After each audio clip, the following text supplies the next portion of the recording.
സുവിശേഷത്തെ തടഞ്ഞു നിർത്താൻ ഈ നിയമങ്ങൾക്കോ അല്ലെങ്കിൽ ഇങ്ങനെയുള്ള എതിർപ്പുകൾക്കോ സാധിക്കും? എന്റെ വടക്കേണ്ട സുവിശേഷ പ്രവർത്തനം ആരംഭിക്കുന്നത് 1989 അത് പാസ്റ്റർ തോമസ് മാത്യുവോട് ചേർന്നാണ്. ഞാൻ ആ സമയത്ത് കുറച്ച് സഭകളെ ഉള്ളായിരുന്നു. പീഡനം വർദ്ധിക്കുന്ന സമയങ്ങളാണ്.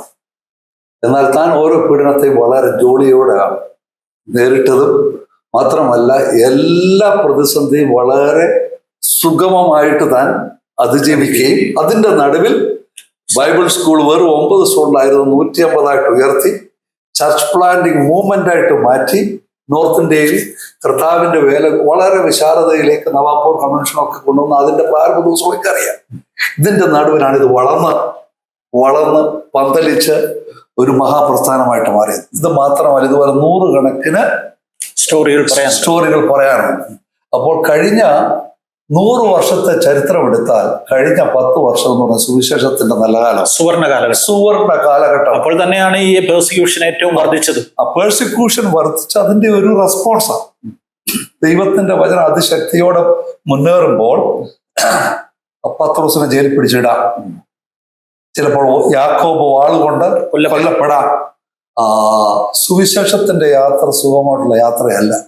എന്നാൽ ഇതിന്റെ നടുവിൽ നമ്മളെ ഏൽപ്പിച്ചിരിക്കുന്ന ശുശ്രൂഷ വിശ്വസ്തയോടെ നമ്മൾ വ്യാപാരം ചെയ്താൽ സുവിശേഷത്തിന് ശക്തിയുണ്ട്.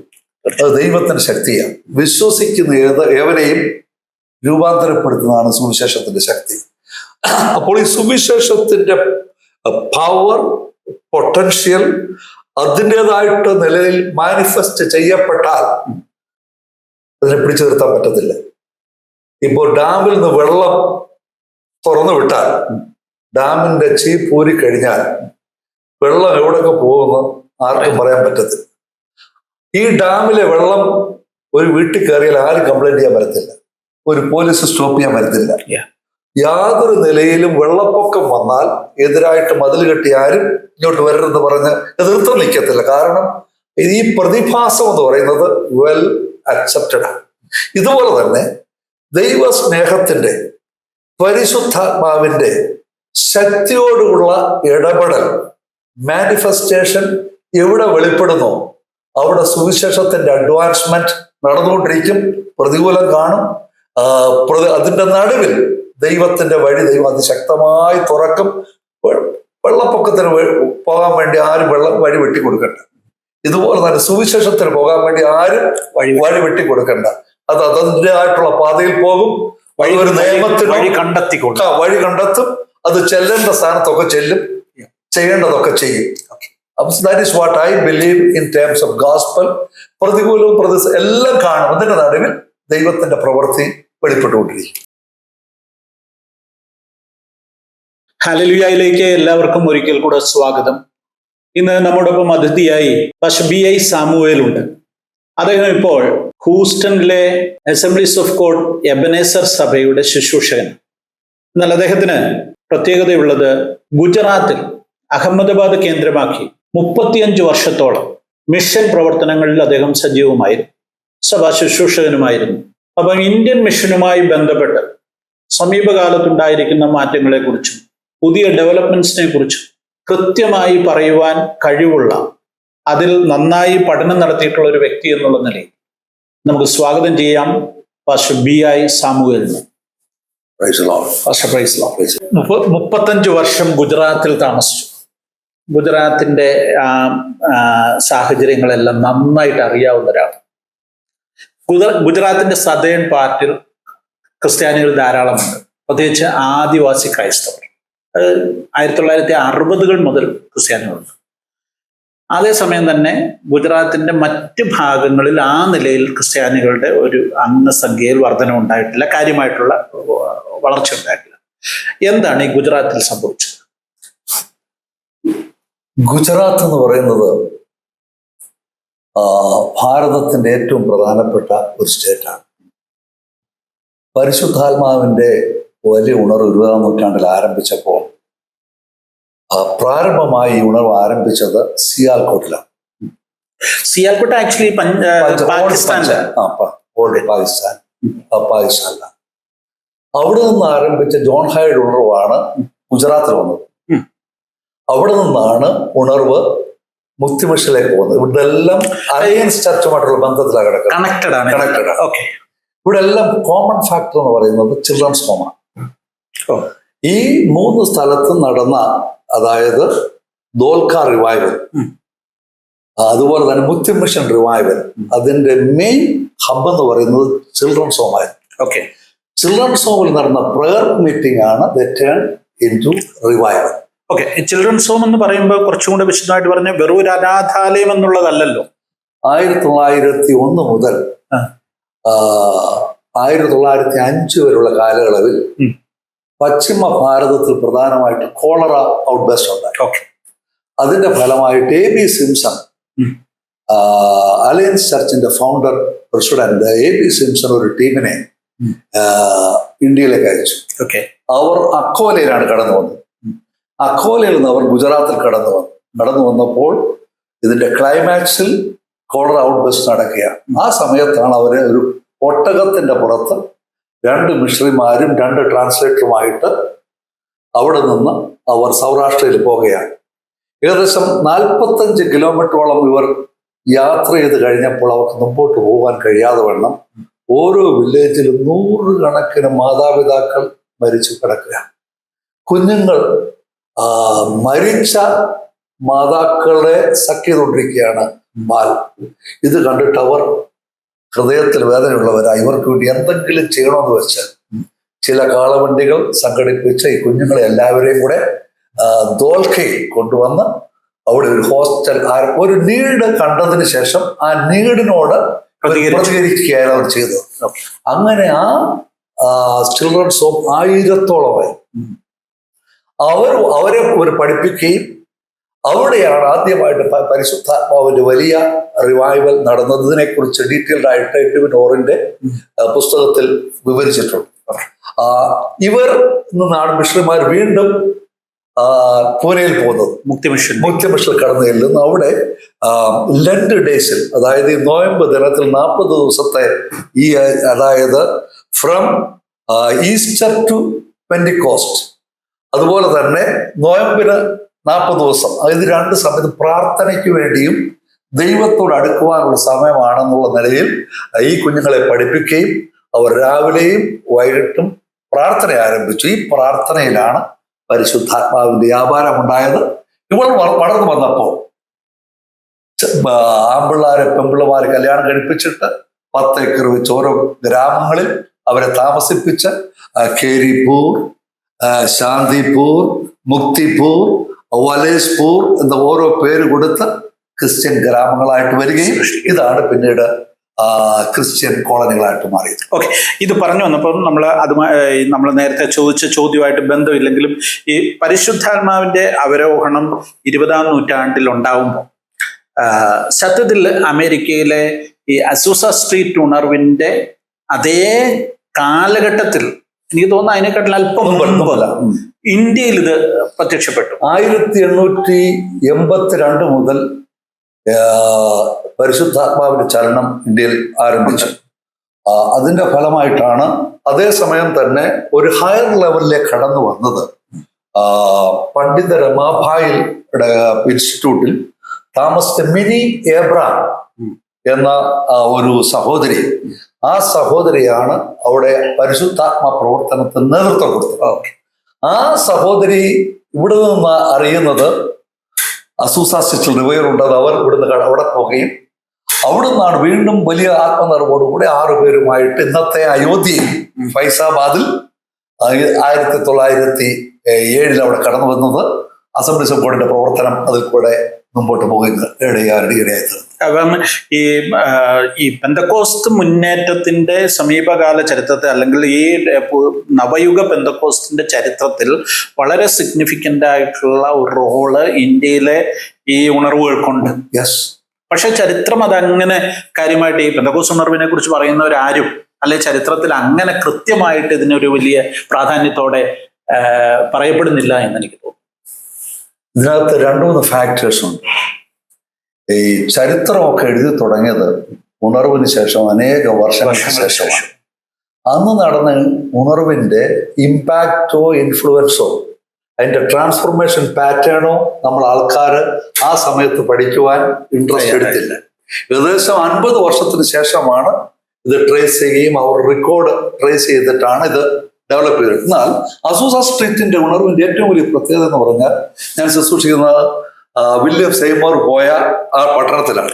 അവരുടെ സ്ട്രീറ്റിലൊക്കെ പോകാൻ കർത്താവ് എനിക്ക് അവസരം തന്നിട്ടുണ്ട്. അതിനെക്കുറിച്ച് പഠിച്ചപ്പോൾ പെന്റിക്കോസ്റ്റ് ഉണർവിനെക്കാട്ടിൽ വലിയ ഉണർവ് അവിടെ നടന്നത് വൈറ്റ്സും ബ്ലാക്കും തമ്മിൽ ഒരുമിച്ചിരിക്കാൻ പറ്റത്തില്ല. ഒരു ജാതീയ സെഗ്രിഗേഷൻ നിയമം, ജിം ക്രോയുടെ ഒരു പ്രത്യേക ലോ ഉണ്ടായിരുന്നു. ഈ ഉണർവിൽ ഏറ്റവും വലിയ ബ്രേക്ക് ത്രൂ നടന്നത് ഗവൺമെന്റ് ഇട്ട നിയമത്തെ പോലും അതിജീവിച്ചുകൊണ്ട് വംശീയമായ ഒരു ബാരിയേഴ്സ് എല്ലാം ബ്രേക്ക് ചെയ്തിട്ട് സുവിശേഷത്തിന്റെ ആഗ്നി ആളിപ്പടർന്ന് അമേരിക്കയുടെ 50 സ്റ്റേറ്റും അത് മാത്രമല്ല ലോകത്തിന്റെ 5 വൻകരകളിലും അവിടുന്ന് മിഷണറിമാർ കടന്നുപോയതുള്ളതാണ് ഏറ്റവും വലിയ. അപ്പോൾ മനസ്സിലാക്കേണ്ടത്, പരിശുദ്ധാത്മാവിന്റെ വലിയ വ്യാപാരം ഉണ്ടായാൽ ഇന്ന് കാണുന്ന പ്രതിസന്ധികളും പരിമിതികളും അടഞ്ഞ വാതിലുകളെല്ലാം തുറന്ന വാതില. ഓക്കെ, ഇത് ഗുജറാത്തിൽ നിന്നും ഇന്ത്യയിൽ നിന്നും നമ്മൾ നേരെ അമേരിക്കയിലേക്ക് പോയാൽ, അമേരിക്കയിൽ ഇപ്പോഴത്തെ ഏറ്റവും വലിയ പ്രതിഭാസം അല്ലെങ്കിൽ ഇപ്പോഴത്തെ ഏറ്റവും വലിയ ചർച്ചാ വിഷയം ട്രംപാണ്. ട്രംപിലൂടെ ക്രിസ്ത്യാനിറ്റിക്ക് ഒരു പുനർജീവനം ഉണ്ടാകുന്നു, ഒരു ഉണർവ് ഉണ്ടാകുന്നു എന്നൊക്കെയുള്ള ഒരു പൊതുധാരണയാണ് പൊതുലോകത്തിലുള്ളത്. എന്തെങ്കിലും യാഥാർത്ഥ്യം ഉണ്ട്? അതിന് എന്തെങ്കിലും സാധ്യതകൾ? ട്രംപിന്റെ പ്രവർത്തനത്തെക്കാൾ ഇന്ന് ഏറ്റവും പ്രധാനമായിട്ടിരിക്കുന്നത് ഫോർച്യൂൺ ന്യൂസിലും മറ്റ് ചാനലിലും വരുന്നത് അർക്കാൻസസ് യൂണിവേഴ്സിറ്റിയിൽ നടക്കുന്ന ഉണർവാണ്. ടാനിയ യുടെ നേതൃത്വത്തിൽ, JPയുടെ നേതൃത്വത്തിൽ യൂണിവേഴ്സിറ്റി ക്യാമ്പസ് നടക്കുന്ന ഉണർവ് ഒരു ബാസ്കറ്റ് ബാൾ കോച്ചിന്റെ വൈഫിന്റെ പ്രാർത്ഥനയിൽ കൂടെ ഇന്ന് 6 യൂണിവേഴ്സിറ്റികളിലേക്ക് ഈ ഉണർവ് വളർന്ന് പന്തലിച്ചിരിക്കുകയാണ്. ഞാൻ അതിനെക്കുറിച്ചൊരു വീഡിയോ ചെയ്തിരുന്നു. ഒത്തിരിയധികം ആളുകൾ അത് കാണുകയും ചെയ്തു.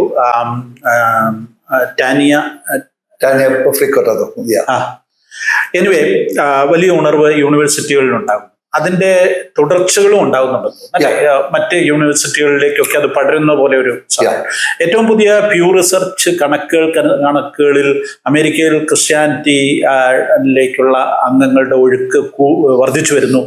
പെർസെൻറ്റേജ് വൈസ് അത് വളർന്നു വരുന്നു എന്നുള്ള ഒരു പുതിയ കണക്കും കൂടെ വന്നിട്ടുണ്ട്. കുറെ വർഷങ്ങളായിട്ട് ഇത് താഴോട്ട് പോയിക്കൊണ്ടിരിക്കുകയായിരുന്നു. അപ്പം അതൊരു സ്റ്റഡി ലെവലിലെത്തി, അല്ലെങ്കിൽ കുറച്ചും കൂടെ സ്റ്റഡി ആയിട്ട് ഒന്ന് അനക്കം വെച്ചിട്ടുണ്ട്, മുകളിലേക്ക് കയറി തുടങ്ങിയിട്ടുണ്ട്. എനിവേ, ശുഭകരമായ ചില കാര്യങ്ങളാണ് അതിൽ നമുക്ക് കാണുവാൻ സാധിക്കുന്നത്. പൊതുവെ അമേരിക്കയിലെ കാര്യം ഇതാണെങ്കിലും ലോകം മുഴുവൻ പെന്തക്കോസ്ത് ഉണർവിന്റെ ഒരു കാലഘട്ടം പുതുതായിട്ട് ഉണ്ട് എന്നൊരു തോന്നലുണ്ട്. അതോടനുബന്ധിച്ച് തന്നെ ഇന്ത്യയിലെ കാര്യം പറയേണ്ടിയിരിക്കുന്നു. ഇന്ത്യയിൽ പഞ്ചാബ് സ്റ്റേറ്റ് എടുത്താൽ, പഞ്ചാബിൽ ധാരാളം ന്യൂ ജനറേഷൻ സഭകൾ, ലക്ഷക്കണക്കിന് അംഗങ്ങളുള്ള സഭകൾ. പഞ്ചാബിൽ വലിയ മൂവ് നടക്കുന്നു, ധാരാളം ആളുകൾ ക്രിസ്ത്യാനിറ്റിയിലേക്ക് വരുന്നു. ഇത് ഇന്ത്യയിലെ നാഷണൽ മീഡിയ എല്ലാം ചർച്ച ചെയ്ത വിഷയമാണ്. ഈ സമീപകാലത്തുണ്ടായ വലിയൊരു ചർച്ചയാണ്. അതിൻ്റെ ഗുണവശങ്ങളും ദോഷവശങ്ങളും ഒക്കെ ഉണ്ടാകാം.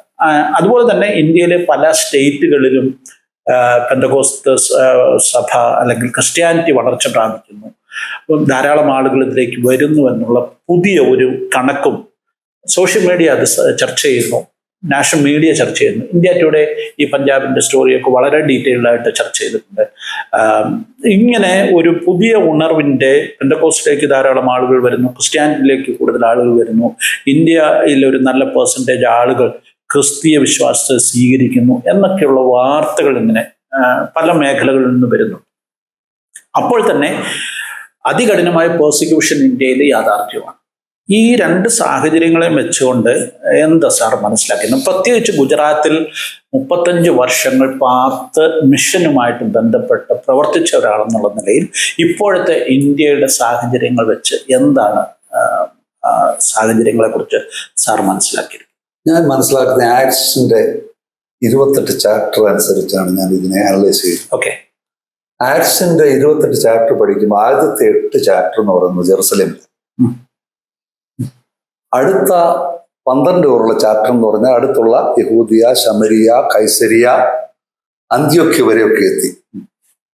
12-ാം അധ്യായത്തിൽ ആൾമോസ്റ്റ് പെർസിക്യൂഷനിൽ കൂടെ ആൾമോസ്റ്റ് ഡിക്ലൈൻ മോഡിലേക്ക് വന്നു കഴിഞ്ഞു. ഇനി വീട്ടിലിരുന്ന് പ്രാർത്ഥനയും ദൈവഹിതം പോലെ കാര്യങ്ങൾ നടക്കട്ടെ എന്നുള്ള തീരുമാനത്തിലാണ് കാര്യങ്ങൾ പൊയ്ക്കൊണ്ടിരുന്നത്. എന്നാൽ 13-ാം അധ്യായത്തിൽ ഒരു പാരഡൈം ഷിഫ്റ്റാണ്.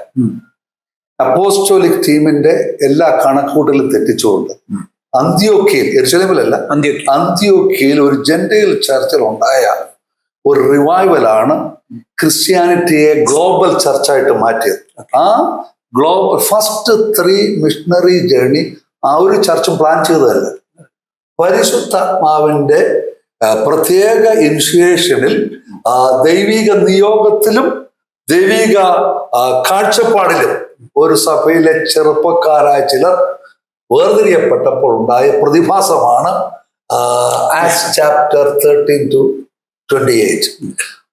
അവസാനത്തെ വാക്യം എഴുതിയിരിക്കുന്നത്, ജാതികൾ സുവിശേഷം കേൾക്കും, അവർ വിഘ്നം കൂടാതെ ദൈവത്തിന്റെ വചനം പ്രസംഗിച്ചുകൊണ്ടിരുന്നു. സ്വന്തമായ വീടില്ലാഞ്ഞിട്ടും കിരായുടെ വീടിൽ എടുത്തുകൊണ്ട് 2 വർഷം താമസിച്ച് ശുശ്രൂഷിച്ചു. സുവിശേഷം ലോക്കൽ എന്നുള്ളത് നാഷണലായി, ഗ്ലോബലായി. ഇതുപോലെ തന്നെ ഞാൻ വിശ്വസിക്കുന്നത് ആക്ട്സ് ചാപ്റ്റർ 13-28 ചാപ്റ്റർ ഇപ്പോൾ ഇന്ത്യയിൽ ആരംഭിച്ചു കഴിഞ്ഞു. എനിക്ക് തോന്നുന്നു ഒരു 29th ചാപ്റ്ററിലേക്ക് പ്രവേശിക്കുന്ന ഒരു ട്രാൻസാക്ഷനിലാണ് നമ്മൾ നിൽക്കുന്നത്. എന്നാൽ ട്രഡീഷണൽ സിസ്റ്റം ഉള്ളവർക്ക് ഇത് മനസ്സിലാക്കാൻ അല്പം ബുദ്ധിമുട്ട്, പരിമിതികളുണ്ട്. എന്നാൽ എവിടെ വചനം ജഡമായി തീരുന്നു, കൃപയും സത്യവും എവിടെ നിറയുന്നു, അവിടെ ദൈവപ്രവർത്തിക്ക് പരിമിതിയില്ല. നീ എൻ്റെ വചനം കാത്തു, എൻ്റെ നാമം നിഷേധിച്ചിട്ടില്ല, ആകയാൽ ഞാൻ നിനക്കൊരു വഴി തുറന്നു വെച്ചിരിക്കുക, അത് ആർക്കും അടയ്ക്കാൻ പറ്റത്തില്ല. അപ്പോൾ ഞാൻ വിശ്വസിക്കുന്നത് ഈ പുതിയ ട്രെൻഡ് ദൈവത്തിൽ ആശ്രയം വെച്ചുകൊണ്ട് വചനത്തിൽ വിശ്വസിച്ചുകൊണ്ട് പ്രാർത്ഥിച്ചുകൊണ്ടിരിക്കുന്നവർക്ക് വേണ്ടി ദൈവത്തിന്റെ ആത്മാവ് തുറന്നു കൊടുക്കുന്ന പരിശുദ്ധാത്മാവിന്റെ വഴികളാണ് ഇന്നത്തെ പുതിയ സുവിശേഷ മേഖലകളും ഉണർവുകളും എന്നാണ് ഞാൻ വിശ്വസിക്കുന്നത്. ഓക്കെ, ഈ അപ്പോസ്തല പ്രവൃത്തി വായിക്കുമ്പോൾ എപ്പോഴും നമുക്ക് മനസ്സിലാവുന്നത്, എനിക്ക് തോന്നിയിട്ടുള്ള ഒരു കാര്യം, ഒരു അബ്രപ്റ്റ് എൻഡാണ്. മറ്റെല്ലാ പുസ്തകങ്ങൾക്കും ഒരു എൻഡിങ് ഉണ്ട്.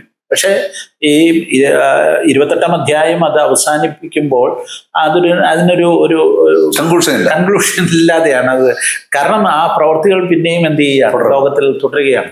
ഓക്കെ, എനിവേ, സാർ പറഞ്ഞതുപോലെ ഒരു നവയുഗ പ്രതിഭാസം എന്നുള്ള നിലയിൽ തന്നെ പരിശുദ്ധാത്മാവിന്റെ പ്രവർത്തികൾ വീണ്ടും ശക്തി പ്രാപിക്കുന്നു, അല്ലെങ്കിൽ അതിൻ്റെ പല തെളിവുകൾ നമുക്ക് ലഭിക്കുന്നു, സഭാ വളർച്ച ഉണ്ടാകുന്നു, എല്ലാം യാഥാർത്ഥ്യമാണ്. അപ്പോൾ തന്നെ ഇന്ത്യ നേരിടുന്ന ഏറ്റവും വലിയ പ്രശ്നങ്ങളിലൊന്ന് ഇവിടെ ഈ പെർസിക്യൂഷൻ അതികഠിനമായിട്ട് ഇപ്പോൾ ഉണ്ടാകുന്നു. ഒത്തിരി വാർത്തകൾ വരുന്നു, ഒത്തിരി സുവിശേഷകർ ജയിലിൽ കിടക്കുന്നു. കഴിഞ്ഞ ദിവസം ഒരു യൂട്യൂബർ പറയുന്നത് കേട്ടു, ട്രംപ് അധികാരത്തിൽ വന്നു കഴിഞ്ഞപ്പോൾ മോദിയോട് കർശനമായിട്ട് പറഞ്ഞിട്ടുണ്ട്, ഇനി ആരെയും സുവിശേഷകരെ പീഡിപ്പിക്കരുതെന്ന് പറഞ്ഞിട്ടുണ്ട്. അല്ലെങ്കിൽ അങ്ങനെ ക്രിസ്ത്യാനിറ്റിക്കെതിരെ ഇതൊക്കെ വളരെ ഫേക്ക് ആയിട്ടുള്ള കാര്യങ്ങളാണെന്ന് എനിക്ക് തോന്നുന്നു. അങ്ങനെയൊന്നും സംഭവിക്കത്തില്ലല്ലോ. പക്ഷെ നമ്മുടെ കണ്ണിന് മുമ്പിൽ കാണുന്നതും എത്രയോ പേര് സുവിശേഷകർ ജയിലിൽ കിടക്കുന്നു, വീണ്ടും വീണ്ടും ആളുകൾ അറസ്റ്റ് ചെയ്യപ്പെടുന്നു. ഇതൊക്കെയാണ് ഇന്ത്യയിൽ ഇപ്പോൾ യാഥാർത്ഥ്യമായിട്ട്. കേരള കോണ്ടക്സ്റ്റിൽ നമുക്ക് പീഡനം എന്ന് പറയുന്നത് ഇന്നുവരെ സംഭവിച്ചിട്ടില്ല. വളരെ വളരെ മൈന്യൂട്ടായിട്ടുള്ള ചില സംഭവങ്ങൾ ഉണ്ടായിട്ടുണ്ടെന്നുള്ളതല്ലാതെ ക്രിസ്തീയ പീഡനം സത്യത്തിൽ കേരളം അനുഭവിച്ചിട്ടില്ല, മലയാളി അനുഭവിച്ചിട്ടില്ല. എന്നാൽ കേരളത്തിന് പുറത്ത് നോർത്ത് ഇന്ത്യൻ സംസ്ഥാനങ്ങളിൽ, പ്രത്യേകിച്ച് UP, ഛത്തീസ്ഗഡ്, ഒറീസ, ഗുജറാത്തിൽ അത്ര കാര്യമായിട്ടില്ല എങ്കിൽ പോലും ഇങ്ങനെയുള്ള മേഖലകൾ ഇപ്പോൾ പ്രത്യേകിച്ച് നോർത്ത് ഈസ്റ്റിലെ പല സംസ്ഥാനങ്ങളിൽ, അതായത് ആസാം, അരുണാചൽ പ്രദേശിൽ ഇപ്പോൾ പുതിയ ബില്ല് നിയമങ്ങൾ കൊണ്ടുവരാൻ പോകുന്നു. ഇങ്ങനെയൊക്കെയുള്ള ഒത്തിരി പ്രതിസന്ധികൾ രാജ്യത്ത് ഉണ്ടാകുന്നുണ്ട്. ഈ സുവിശേഷത്തെ തടഞ്ഞു നിർത്താൻ ഈ നിയമങ്ങൾക്കോ അല്ലെങ്കിൽ ഇങ്ങനെയുള്ള എതിർപ്പുകൾക്കോ സാധിക്കും? എൻ്റെ വടക്കേണ്ട സുവിശേഷ പ്രവർത്തനം ആരംഭിക്കുന്നത് 1989-ലാണ്. അത് പാസ്റ്റർ തോമസ് മാത്യുയോട് ചേർന്നാണ് ഞാൻ. ആ സമയത്ത് കുറച്ച് സഭകളെ ഉള്ളായിരുന്നു. പീഡനം വർദ്ധിക്കുന്ന സമയങ്ങളാണ്. എന്നാൽ താൻ ഓരോ പീഡനത്തെയും വളരെ ജോലിയോടെയാണ് നേരിട്ടതും. മാത്രമല്ല എല്ലാ പ്രതിസന്ധിയും വളരെ സുഗമമായിട്ട് താൻ അതിജീവിക്കുകയും അതിൻ്റെ നടുവിൽ ബൈബിൾ സ്കൂൾ വെറും 9 സ്കൂളിലായിരുന്നു 150 ഉയർത്തി ചർച്ച് പ്ലാന്റിംഗ് മൂവ്മെന്റ് ആയിട്ട് മാറ്റി നോർത്ത് ഇന്ത്യയിൽ കർത്താവിന്റെ വേല വളരെ വിശാലതയിലേക്ക് നവാപൂർ കൺവെൻഷനൊക്കെ കൊണ്ടുവന്ന് അതിന്റെ പ്രാരംഭ ദിവസമൊക്കെ അറിയാം.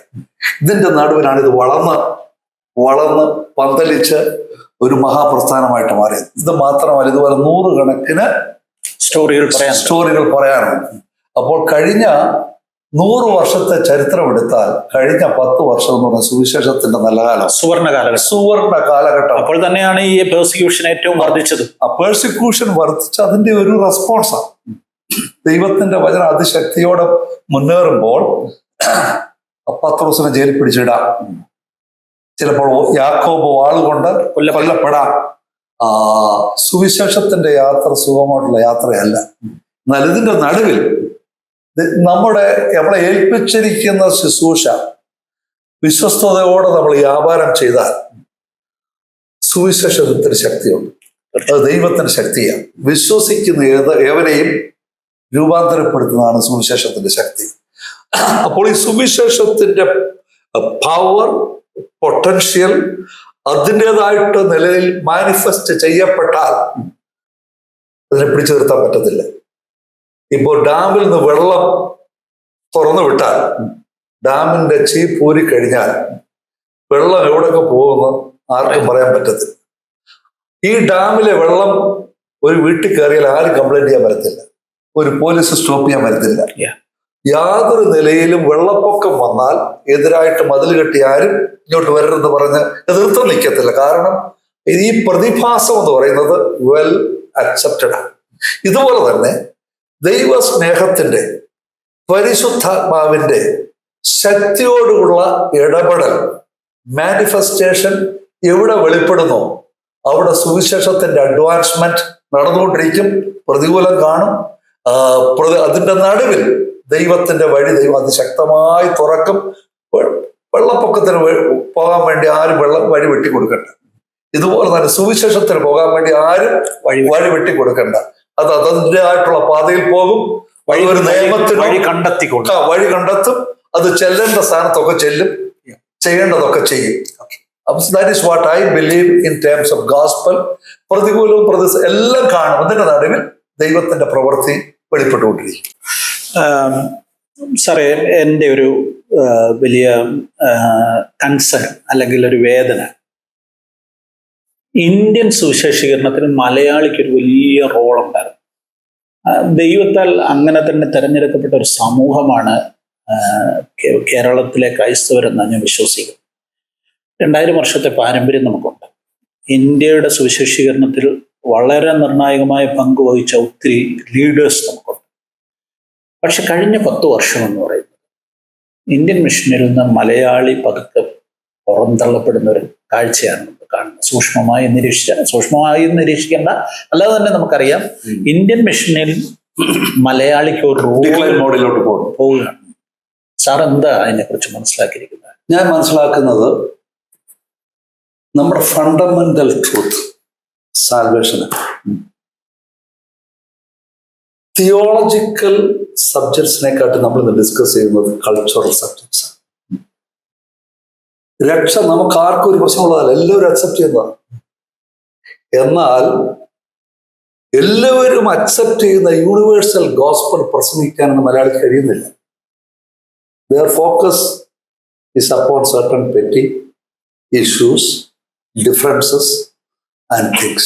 സാറേ, അത് സാർ പറയുമ്പോൾ എനിക്ക് അതിനൊരു വിയോജിപ്പുള്ളത്, ഈ ഇന്നത്തേക്കാൾ കൂടുതൽ ഈ കൾച്ചറൽ കാര്യങ്ങളിലൊക്കെ വളരെ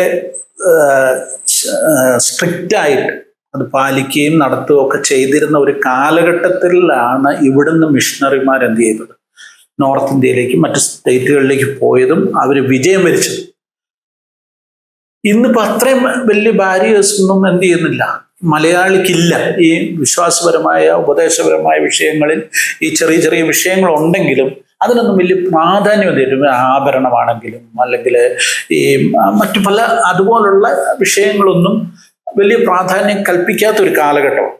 പക്ഷേ ഇന്ത്യൻ മിഷനിലേക്കുള്ള മലയാളിയുടെ കോൺട്രിബ്യൂഷൻ, ഞാൻ പറയുന്ന പണമല്ല, മാൻ പവർ നൽകുന്ന കാര്യത്തിൽ മലയാളിക്കുണ്ടായേക്കുന്ന ഒരു പുറകോട്ട് പോക്ക് ഭീകരമായൊരവസ്ഥ. എൻ്റെ ചെറുപ്പത്തിൽ എൻ്റെ പിതാവൊക്കെ പേപ്പർ മില്ലിൽ ജോലിക്കാരാ. ഞങ്ങളുടെ ചർച്ചിലെ ഒരു 80% ആൾക്കാർ പേപ്പർ മില്ലിൽ ജോലിക്കാർ. പുനലൂർ. എന്നാൽ അതിനകത്തൊരു റിവൈവ്ഡ് ഗ്രൂപ്പ് ഉണ്ടായിരുന്നു.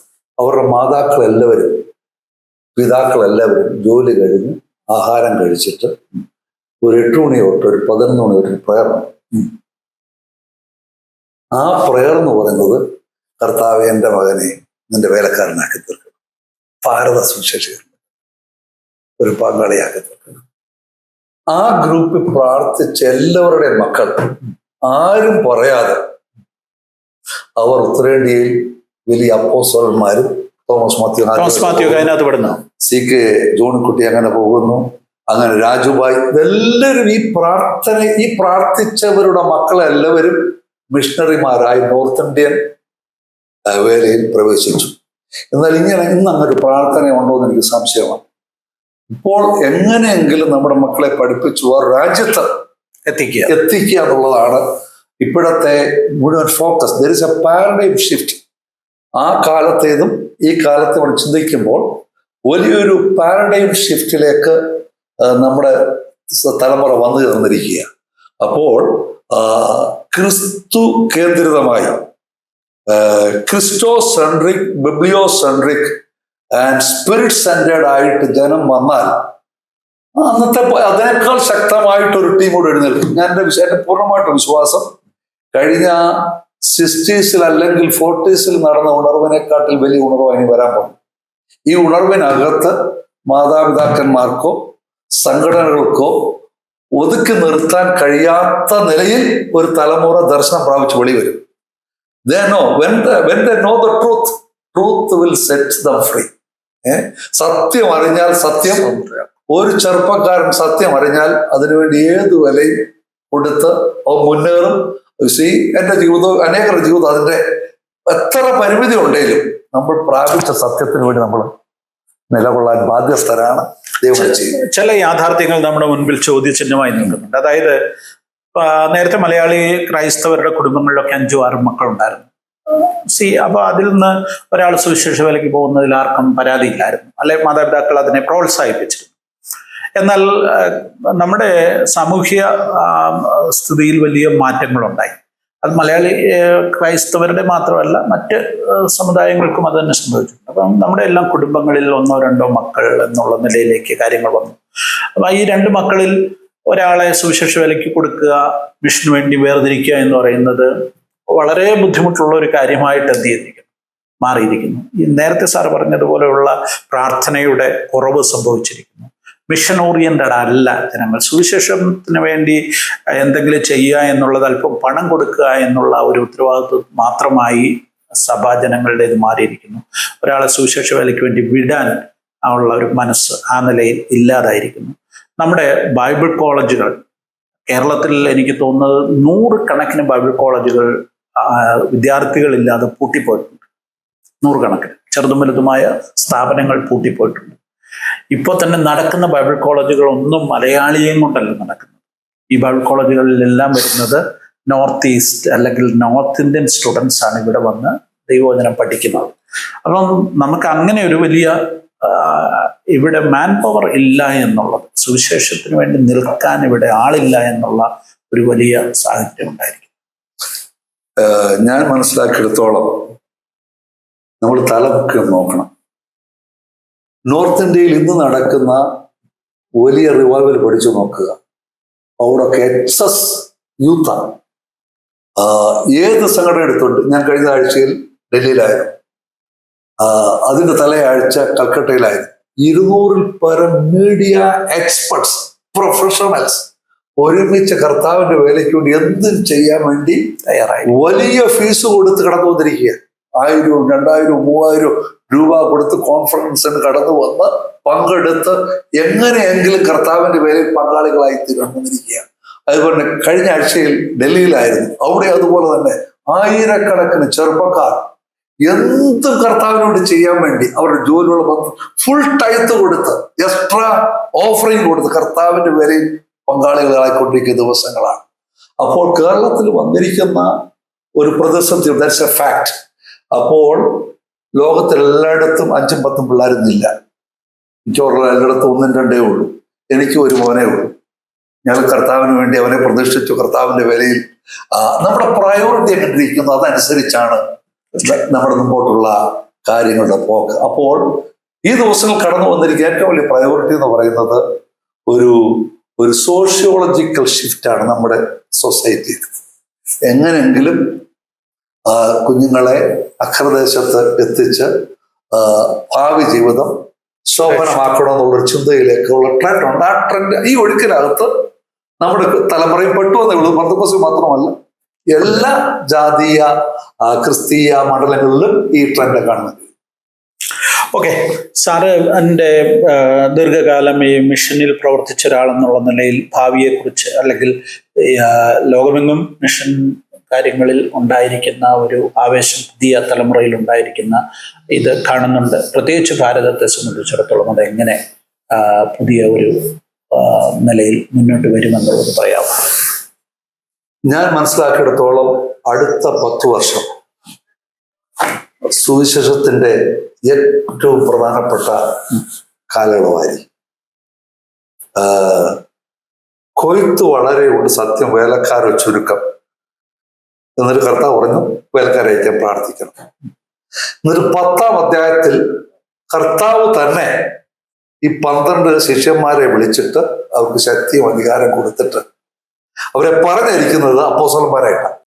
എൻ്റെ ചിന്തകൾ കൂടുതലും ബേസ് ചെയ്തിരിക്കുന്നത് ജോൺസ് ഗോസ്പൽ ചാപ്റ്റർ 1:14 വചനം ജഡമായി തീർന്നത്. മലയാളത്തിൽ ട്രാൻസ്ലേറ്റ് ചെയ്തിരിക്കുന്നത് വലിയ ബുദ്ധിമുട്ടില്ല.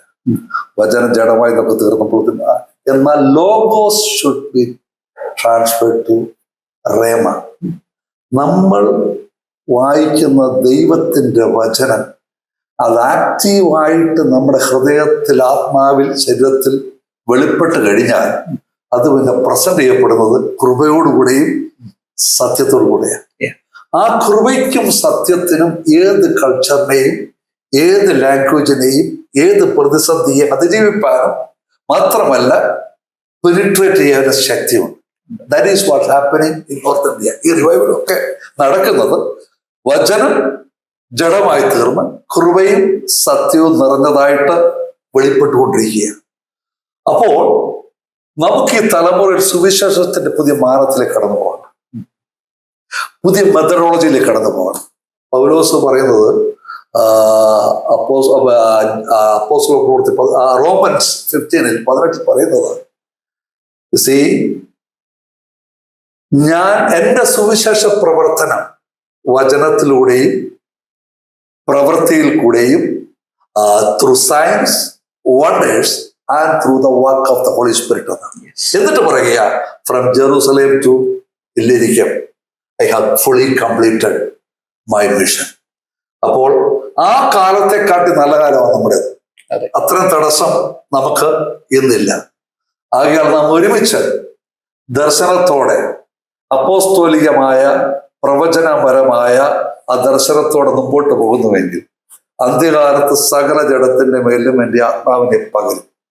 നിങ്ങളുടെ പുത്രന്മാരും പുത്രിമാരും പ്രവചിക്കും, നിങ്ങളുടെ യൗവനക്കാർ ദർശനങ്ങളെ ദർശിക്കും. നടക്കത്തില്ലെന്ന് പറയുന്നതെല്ലാം നടത്തിക്കുന്നതാണ് ദൈവിക ദർശനം. മാത്രമല്ല ഈ തലമുറയെ നോക്കി പോസിറ്റീവായി കാണുവാനും അവരെ എംപവർ ചെയ്ത് എക്വിപ്പ് ചെയ്ത് ഡിപ്ലോയ് ചെയ്യുവാൻ നമ്മൾ പുതിയ സ്ട്രാറ്റജി ആത്മീയമായി ഡൗൺലോഡ് ചെയ്യണം. കാലഹരണപ്പെട്ട ചില പാറ്റേണും ട്രഡീഷനും മാത്രം നിൽക്കാതെ ഈ തലമുറയ്ക്ക് ദൈവികമായ എന്ത് ദൂതാണ് നാം കൊടുക്കേണ്ടത് അത് ആത്മീയമായി ഏറ്റെടുത്ത് അടുത്ത തലമുറയ്ക്ക് കൃപയും സത്യവും പാക്ക് ചെയ്ത് നാം പ്രസന്റ് ചെയ്യുന്നുവെങ്കിൽ സുവിശേഷ ദൈവത്തിന്റെ ശക്തിയാണ്. അത് ജീവിതങ്ങളെ രൂപാന്തരപ്പെടുത്തും. പട്ടണങ്ങളെ, ഗ്രാമങ്ങളെ, ദേശങ്ങളെ, നേഷനെ രൂപാന്തരപ്പെടുത്തുവാൻ ഈ സുവിശേഷത്തിന് ശക്തിയുണ്ട്. ഞാൻ വിശ്വസിക്കുന്നു ഇത് നമ്മുടെ ദേശം കാണും. അതിൽ കൂടെ ദൈവത്തിന്റെ നാമം മഹിമപ്പെടും. പുതിയൊരു തലമുറ കർത്താവിലേക്ക് കടന്നു വരുന്നതാണ്.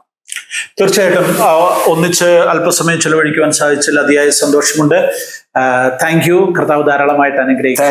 ഹല്ലേലൂയ. പ്രേക്ഷകരോട് പറയട്ടെ, മിഷനെ കുറിച്ച് നിങ്ങളുടെ കൺസെപ്റ്റ് എന്താണ്, നിങ്ങളുടെ ധാരണകൾ എന്താണ്, കമന്റ് ചെയ്യുക. സുവിശേഷത്തിന്റെ വ്യാപനം, അദ്ദേഹം പറഞ്ഞ ഒരു വാചകം എന്നെ വല്ലാതെ സ്ട്രൈക്ക് ചെയ്തു.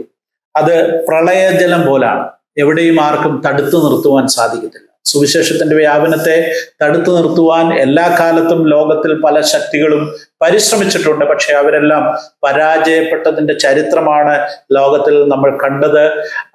ഇന്നും അത് തന്നെ സംഭവിക്കുന്നു. ഭാരതത്തിൽ ഉണ്ടായിരിക്കുന്ന പുതിയ സുവിശേഷ മുന്നേറ്റം അത് തടസ്സങ്ങളില്ലാതെ മുന്നോട്ട് പോകുമെന്നുള്ളതിന് യാതൊരു സംശയമില്ല. കർത്താവിന്റെ ദാസൻ പാസ്റ്റർ BI സാമുവേലിനോട് നിങ്ങൾക്ക് വേണ്ടി ഞാൻ നന്ദി പറയുന്നു. അദ്ദേഹത്തെ ഓർത്ത് പ്രാർത്ഥിക്കുക, അദ്ദേഹത്തിന്റെ മിനിസ്ട്രി ഓർത്ത് പ്രാർത്ഥിക്കുക. ദൈവം എല്ലാവരെയും അനുഗ്രഹിക്കട്ടെ. Thank you.